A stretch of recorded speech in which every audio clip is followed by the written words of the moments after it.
Hey everybody, welcome back. Well, as promised, when I did my beauty favorites of 2017, I said there would be a lifestyle favorites, and I've done this before and you guys really seem to be interested. And I didn't do a lot of favorites in general in 2017, so hopefully you find this interesting. Basically, I have some TV shows, some books, some clothing, and just some other miscellaneous things.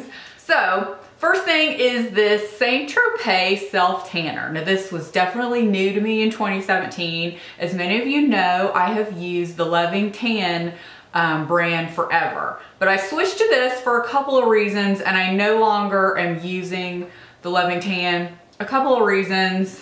I felt like the last bottle I got was not the same. It was just kind of patchy, and when I had actually emailed them asking, you know, if there had been a formula change or did I get a bad batch, I really didn't love the response I got. So I don't know if you guys noticed too, but in the description box then I no longer promote or have like their coupon code they gave me either. So I'm not using them anymore. This I know is very popular with a lot of people, and this specifically is the Self Tan Express. So it says 1 hour light, 2 hours medium, 3 hours dark. What I really love about this is it goes on super silky. Like the formula, it's a mousse like a lot of them are. It's very silky formula, and the only thing, it does not probably dry down as quick as the Loving Tan, which I really did appreciate that, but I find it doesn't have as much scent maybe. I'll put this on. I try to wait a whole day before I shower it off then. Of course you could wait like 3 or 4 hours and shower off, but I try to let it soak in as long as possible. And I like that this doesn't seem like when you rinse it off, like all your tan, you know, is gone. So, but it does have, you know, bronze color so you can see where it's going. Anyway, I just really have been enjoying this. Okay, let's get into some clothing. And I just have to say a big thank you to all of you that really give me encouragement to continue with the clothing hauls, the lookbooks, my Instagram outfit posts. So many of you say they give you great inspiration, and I'm so happy to hear that. That's what I'm doing it for. It's like, not only do I like to look back at outfits I've put together because maybe I want to recreate them, but I know I get inspiration from other Instagrammers and bloggers. So I'm happy to be able to provide that for you guys. So anyway, follow me on Instagram if you're not, because that's where I do most of my outfit posts. But this pair of jeans in particular, I have a white pair and I have this denim pair. They have definitely been my favorites for 2017. Now, I get questions on these as far as sizing, and I have to say it's a little different. Even though they are both the same kind, you know, the same kind of skinny jean. This one I sized down in, but the white ones I did not. So it really just depends. And these are sometimes kind of hard to find, but I usually try to link them whichever place I can find them, because sometimes they sell out of one, but they have them in another. And I love these because they have the raw hem. I feel like I'm just drawn to jeans like that, and I feel like a lot of my jeans anymore are with the raw hem because I'm 5'5", so this makes them great at ankle length, and I can wear them with anything, you know, tucked inside of a boot or with heels or flats or whatever. This does have a tiny bit of distressing right here, but depending on what you wear, you may not even see that. It doesn't bother me at all. They do have quite a bit of stretch, so even though these are even a size smaller, I do typically have to wear a belt with them like the next day after I've worn them one day, because they do really stretch out, but I don't think I could have worn, you know, even 2 sizes smaller. So love these, and again, the white pair as well. Okay, the next thing I actually have on my feet are my UGG boots. And I wear these out of the house occasionally if it's really cold and I just don't care and I want my feet to be warm. I'm not typically a, you know, UGG boots all the time kind of person. I don't know, but I don't find anything wrong with it if I see somebody out with them, depending on the style. These are just the classics. What I do is I wear these every day. As soon as I get out of bed, my feet goes in these for about, I don't know, 3 months or 4 months out of the year until it starts warming up a bit. I like them as slippers, and the reason why I just use the original is because they keep my ankle warm. I had thought about purchasing a pair of the regular slippers, and I actually did, but I sent them back, they were a little tight. I thought, you know what, in the spring, I might want something not as hot, because your feet can get hot in these. But I like these because they keep my ankle warm. So it's like, oh, I kind of need two, but I didn't end up keeping the regular because like I said, you must need to size up a little bit in those. The regular I didn't find you did. But anyway, I love these because I can go out and get the mail or the trash can or whatever because of the bottoms. And if I want to wear them out and it's really cold, I do. But yet they're great for just, you know, running around the house every day as well. Okay, you know, it wouldn't be a favorites video without talking about my Barefoot Dreams cardigan. Some of you are probably so sick of hearing people talk about this. I think I first heard about this a couple of years ago from a few people. I know Cassie from High Sugar Plum and I think Marnie, Miss Gold Girl. Those were two people that I heard talk about it, and a few, like all kind of around the same time. They are definitely an investment piece. I got mine during the Nordstrom anniversary, but I've had my eye on another one, and I think I'm just gonna buy it anyway at regular price because I like them that much. And again, there's something you're gonna have for years. They're not gonna wear out, so it's definitely worth the money, I feel like. I wear this a lot just around the house to throw something on like you would a sweatshirt or something, but yet it's nice enough I feel like I can wear it out too and not look sloppy or anything. So I've really, really loved this. Again, I think they're worth the investment. They wash up great. I just wash them like in cold water, kind of on a, you know, gentle-ish cycle and then hang them up to dry. They look perfect. So we're still sticking with a couple more clothing items, then I'll move on to some bags. So these are my Tory Burch Miller sandals. I have two pair. I have a nude pair, which is in the patent, and then this black pair. The black is definitely my favorite. I get people asking me all the time, which do I prefer, the black, because these are in the leather or the patent. The leather is definitely more comfortable, but they did not have the light nude color I wanted in the leather. It's a darker color brown. So I ended up getting the patent. I do love the patent. I wear those, probably not as much as these, but I just love these. These are an investment piece as well, but I've had mine now for, I don't know, a couple of years or so. They still look great, still hold up. They don't look, you know, worn out or anything. Totally love these. They're very comfortable too. So my last clothing item is my trusty Vans. I first started talking about Vans, I think about 3 or 4 years ago. I showed a gray pair. This is my most recent pair, and you've seen these in plenty of outfits over the summer because the color is just absolutely perfect to go with white jeans or shorts or anything in the summer, or regular jeans, colored jeans. They're actually like a gray, but they kind of look white most of the time, and I love the perforation. I think these are still available, but if not, they always have something a little bit similar, so I will try to link whatever I can. If I can't link the exact pair, I'll link something very similar, but I really love these, and basically when they just get dirty in the front, I'll just take a baby wipe to them, or you could take a magic eraser, but they really last a long time. That's what I love about Vans, is they last no matter how much I wear them, and they are super comfortable. If you're one of those gonna be walking around a lot or sightseeing, can't go wrong with Vans. So a few bags, and I didn't bring them in here, but I'll pop in pictures of me, you know, with them or anything like that. So one would be my latest bag. That is the Kate Spade bag. It's the black one that I did a review on. I feel like I've used that so much. I bought it because I had a void in my collection of a very nice mid-size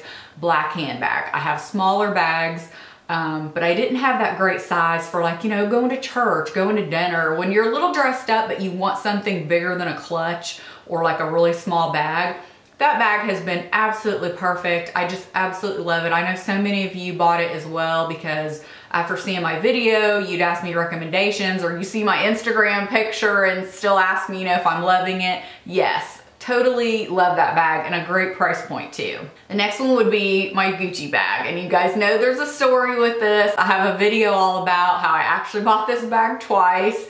This has been one of my favorite bags. I'm so happy that I finally ended up with it again, you know, after some kind of back and forth. It's a great travel bag. It's a great neutral bag. It fits way more than you would think in it. So it's a great size for being smaller. Still holds a lot. So absolutely love that bag. One of my favorites for sure. And then this isn't new to me, it may have even made it into last year's favorites, is my Louis Vuitton Favorite MM. I'm currently using it again, and I just love that bag. I always go back to it. It's definitely a favorite of mine.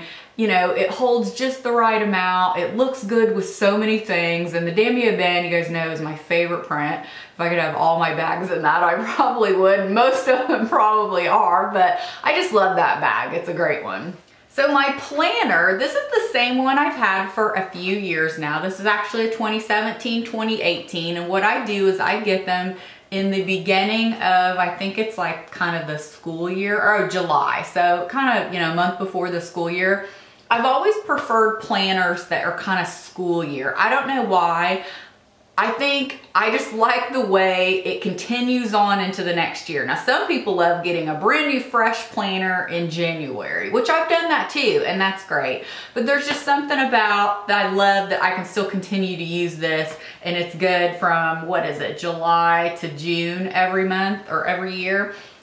This is the print of the one I got last year, and these are, I believe, the Day Designer at Target. I'm not sure if they always have these, but they always have some variation. And again, this is my second one. I really loved my Lily Pulitzer planner, and I actually have a video about that, but I just found it was a little too small for my needs. There wasn't enough writing room. I've tried many different planners. I have a whole drawer full of them because I usually keep them. But I really love this one because, let me show you here, not only does it have, and this is kind of a necessity for me, on 2 pages, it has the month at a glance, which I love. I have to have a month at a glance. And then when you start flipping through, these are all your days, and this is all the room you get. So for instance, this is a Monday. It has today's schedule, and then on this side, to do with little check boxes. I don't know if you can see that. And then on the bottom, you know, it has this week's top 3. There's always a little inspirational saying, a place for notes. So I just love this planner, and I like that it's kind of big.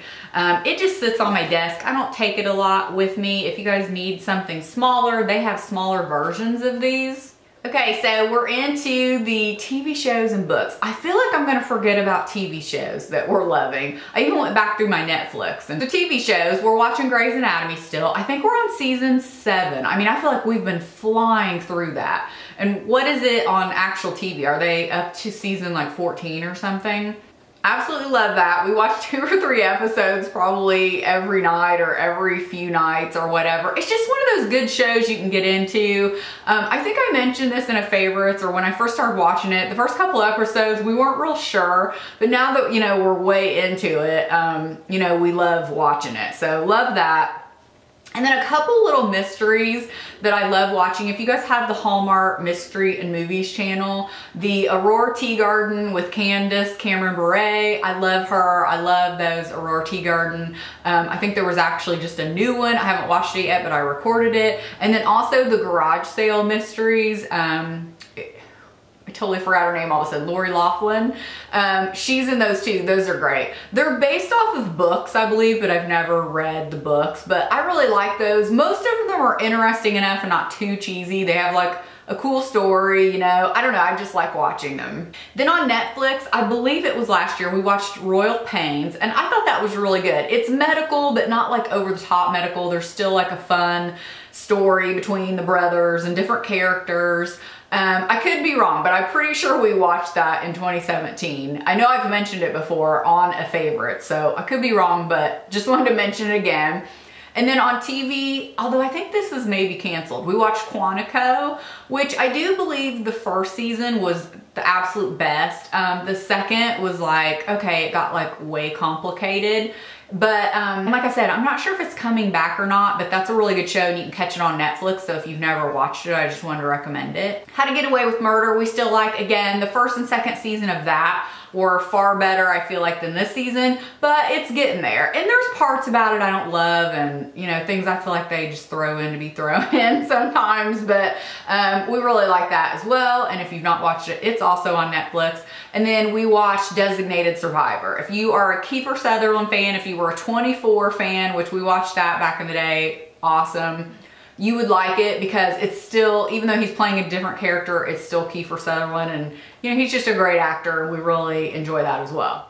I feel like I didn't read that many books last year, although I know I did, but I kind of go through stages with books. You guys know that. I feel like what it was is they were series, you know, or things that I've already read one from an author. So I don't feel like I read what I felt like were new discovered books a lot. If you follow me on Goodreads, my link is always in the description box. I always try to put on there when I'm reading a new book, when I finished it, what I thought about it. So you can always see that. Although I feel like there was a few I just added that I don't know if they showed up on my list in the right order, because if I didn't put the date in correctly, like when I finished it, I feel like maybe it got lost. But one of the most recent books was Behind Closed Doors. Very, very good. I really got into that. I think I read that a lot while we were on our vacation in December, but that one was a really good book. It kind of, you know, has a few twists and turns, and it's just a really good book. I know a lot of people read The Couple Next Door, and I also read that. I liked it, but I didn't think it was near as good as Behind Closed Doors, and they're kind of similar books. Like if you like The Couple Next Door, I think you would like that. The Liz Talbot mystery series, I've mentioned those before. They're on the Low Country Boil is always the name, and then it's you know, different, or no, that was the first one, the Low Country Boil. Then it was like Low Country Boneyard, whatever. They all start like that. They take place around Charleston, South Carolina. Liz Talbot is the main character, and her family. So those are always cute. For the most part, I like all of them. There's always one or two that aren't as good, but for the most part, I like them and they're good. And I always can count on that I'm going to probably enjoy the story. Kate White books, there were a few I think I read, like The Wrong Man or something like that. I'll put it here if I have the title wrong. I don't have my Kindle in front of me. I should have brought it in front of me. That was really good. I almost always read her books as soon as they come out with a new one, whether it's, I think she's coming out or it has come out with a new Bailey Wiggins book, which she's a character in a lot of her mysteries, Kate White. So I need to read that still, but I always read hers as soon as they come out. So you can always count on that I've read one probably from Kate White during the year. And I think that's it. But again, I feel like I'm missing some. There were probably like a few little fluff books in there here and there. I know there was like another Country Club murder series or something. I liked the first one a lot, but did not love the second one. But again, follow me on Goodreads, look in there, you can see what I read, pretty much keep up to date that way. So I hope you guys enjoyed watching. I really appreciate you guys taking the time to watch, and we will see you in the next video. Bye.